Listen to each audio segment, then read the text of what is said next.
Welcome back to the DeFi side. Yeah, we just talk about everything DeFi and all the things that are going on. And I've got a series of like 3 videos I want to do today. So in summary, I'm going to talk about Baked Cats. I'm going to talk about an initiative I'm starting on the next video about trying to provide more transparency and kind of create just like an index of dApps that are out there, and who the owner is, do they have past dApps, things like that. So there's more transparency in this space, and hopefully that kind of turns into I don't know, some kind of authoritative place where people go to before they invest, so they know, do people know these devs? Are they transparent? Have they, created past dApps? What happened to those past ones? Things like that. So that's the second thing I'm going to talk about today, and then the third, I'm going to do a giveaway. I'll start the giveaway and I'll talk about that in the third video for today. So yeah, follow along on all 3 of the videos. So first, we want to talk about Baked Cats. Baked Cats yesterday kind of went weird. I don't know what these devs think. Like, I don't know what they're thinking that is going to happen with these. I mean, eventually these things that don't have external revenue sources, eventually the contract balance, it's going to fall, and that's what it's going to do. It's going to start coming down, and then all these devs like start doing shady things then, and doing weird things that just don't make any sense. It's just like, guys, just let the dApp run its course. I mean, that's the way these things are built. Is the contract balance goes up, and then especially with miners, it tapers off, and after a long time, it takes a long time to run out. So I mean, they're not really bad. They give an opportunity for people to get in. You don't have to hurry in as fast as like the old ROI dApps, but they take some time, and that gives devs some time to build something around it, and try to make them more sustainable. So yeah, instead of that, all these guys, they do shady stuff. Like this one, Baked Cats, yesterday, you click on their Twitter, that account doesn't exist anymore. It's gone. Yeah, Telegram, they closed everything down. The dev just disappears. And then look at this. I mean, you can't claim, you can't do anything on the front end. They just disabled everything. Nothing works. So, well, I'm sure deposit works just fine. I mean, you can deposit all you want, but the whole claiming and rebaking isn't going to work. So I have a wallet, and this is a test one I did because I do a lot of tests with different wallets and these things, and I try them out, and I don't have much in here, and I have had a lot of people asking, well, how do I claim? How do I rebake? How do I still play with this thing if the front end's broken?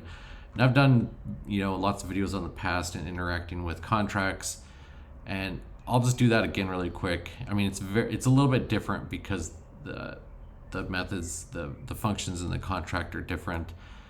But this just shows you exactly how to interact with this through the contract. These devs, they can break the front end, but they can't do anything to the contract. They can't change the code that is there. These ones, they can change some values in the code, but they can't, for instance, this one, they can't just ramp up the rewards to 100 million% and just drain everything. They can't do that. The highest they can go, I think, is 20% or 18%. But what they also did on this thing is, I can show you in the contract, they're kind of contradicting themselves because they don't even understand how their own code works. So let me show you what's going on here. We can go to the contract of this thing, and the thing is, this contract has 224,000 BUSD, so it's got a decent contract balance. I don't know why, and they actually had people, newer people coming in still. So instead of building this thing up, they totally just shut everything down. It's basically an attempt to rug, but they can't really rug because they can't just take all the money out. It's more like a slow rug. So if you click read contract, it's going to tell you everything about the values that are in the contract now. So I mean, they're still doing like the compound bonus. I mean, if they wanted to rug this, they'd probably just remove that so people couldn't get more. Max times. I mean, they can change some of this stuff. One thing that I found very interesting is the guy of this thing. I don't know. It just bugs me because he reached out to me a week or two ago and asked how to fight inflation, kind of like BUSD, crops farmer, and I told them about this market eggs divisor, and if you make it go up, which it divides your value by whatever this value is. If you ramp that up to like 10 or something, then only 10% of the value goes into the market eggs, and it slows down inflation. They can get this up to like 20, so it'll only be 5%. So that fights inflation. But what they did is they ramped it back down after they changed it to fight inflation, back down to 1, which creates crazy inflation. To put that in perspective, baked beans, which as the balance falls, that inflation goes up. Theirs was like a 5 here. So I mean, this is like 5 times as many eggs. Market eggs are going to go into the contract, which is the inflation is going to go insane. So I mean, if they really wanted to rug this thing, they would actually ramp this thing up as high as possible, and ramp the taxes up. Yeah, but the highest they can go on that is 20%. So the issues here is they just don't know what they're doing. They don't even know how to rug their own their own contract, honestly. But that's another thing. These devs, they hire somebody else builds it. They have no idea what the code is even doing. You can see that when you get into some of the Telegram groups, and they can't even explain what's happening. So that being said, guys, what you do is you come to the contract. If you want to interact with this thing, if you want to withdraw, whatever, you click on contract, and with that, there's going to be 3 of these here. If you click on code, that's going to show the code. ABI stuff, you can use that to interact with it through like Python or something like that. And there's some other stuff. You got read contract. This is all read-only functions on the contract. You can't do, you can't send anything in. You can't get anything out. This only gives you information. You can just, calculate certain things. You can't actually do anything here. Then the last one is write contract. This is where you can actually do the interactions. Now, to interact with this, first thing you have to do is there's this little thing here that says connect to Web3. And it's going to be red because you're not connected yet. You click that, you say what wallet you have. It basically says this is a beta version, blah, blah, blah, use at your own risk. You hit OK. If it's the first time connecting to BSC scan, you're going to have to accept, do the connection through your wallet. But then once you're connected, it's going to have the little green dot. It's going to have your address and show that you're actually connected through your wallet to this contract.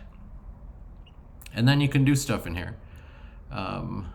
Some of these, like change dev, only the developer or the owner can change these things. By code, it actually restricts that. So you can't just go in here and change yourself to be the dev of any contract. I mean, there's all these change things, and this is where they can change like their divisors and stuff like that. Blah, blah, blah. That's setting all this stuff. That's all their stuff. So, I mean, basically you have 3 functions that you can do in this contract. You can bake cats, which is like deposit. You can bake more cats, which is compound. And that you just, put a 1 in there and it would compound. And then dismiss cats, which is withdraw. So this is where you withdraw. So here on number 20, dismiss cats, which is the same thing on the front end as clicking claim. It actually, the front end, when you hit claim, it actually goes to the contract and uses this function, dismiss cats. So if you're connected, if you're up here, you're connected to your wallet, and this is the wallet you put in with, and it's connected. You come down here, you can click right on dismiss cats. You're going to pay the gas fee. We'll confirm that. And then we wait. We can click on view your transaction, which will send you the transaction hash, and we'll wait for that to finish. So yeah, I mean, yeah, you can do anything you can do on the front end with these things that's interacting with the balance and things like that. You can do it straight on the contract. You know, they could remove this entire front end site and this contract will still be here. They cannot change it. I'm just waiting for this to finish. All right, it finished. And it sent me a whopping, 2 pennies, which I kind of expected. I kind of knew that was going to happen. And you can actually see that came down. Now they still have this whole roasted mode thing on, and they have a high tax and stuff like that, but you can still claim out of this thing. Yeah, their code is kind of weird though, because I mean I waited until this thing got to 10. I claimed and it still said my bake count was still like above 10.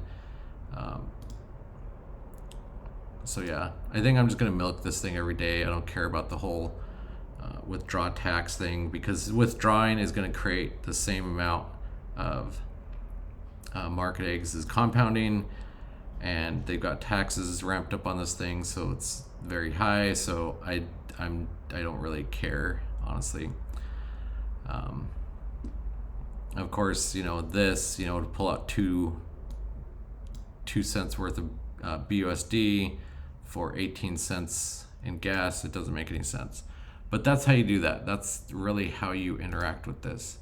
And this is the same for all contracts. This isn't something new. It works across, Avalanche or Phantom or any of those. They all have on the smart contracts, you have a write contract section where you can interact with the contract. Honestly, all these front ends do is they use this thing just to teach you a little something here. Under the code, this contract ABI, it has all these names, and it has all the functionality and all the kind of direction to tell if you use some kind of Web3 interface, whether that's React through the front end, or you can use like web3.py for Python, and you can stick in this contract ABI, and this thing can tell the developer what to do and how to kind of connect to this contract, and what methods are available, and they can call these methods. So, the front end developer, they basically just tied up claim and rebake to those functions that are under the right contract. That's all they do. They're actually doing the exact same thing on the front end as what these do in the back end on the contract. So yeah, that's how that goes. I'm not sure what the heck Baked Cats is thinking. I don't know why they're doing this. It makes no sense to me. If they're wanting to do anything cool in this space, then they're not doing a very good job of it. So I've heard the guy's name is Simon, and this doesn't look good for him. So anyway, guys, I'll talk about that more in the next video. And anyway, go ahead and like the video if you like it. Hit subscribe if you want to subscribe, and we'll catch you on the next one.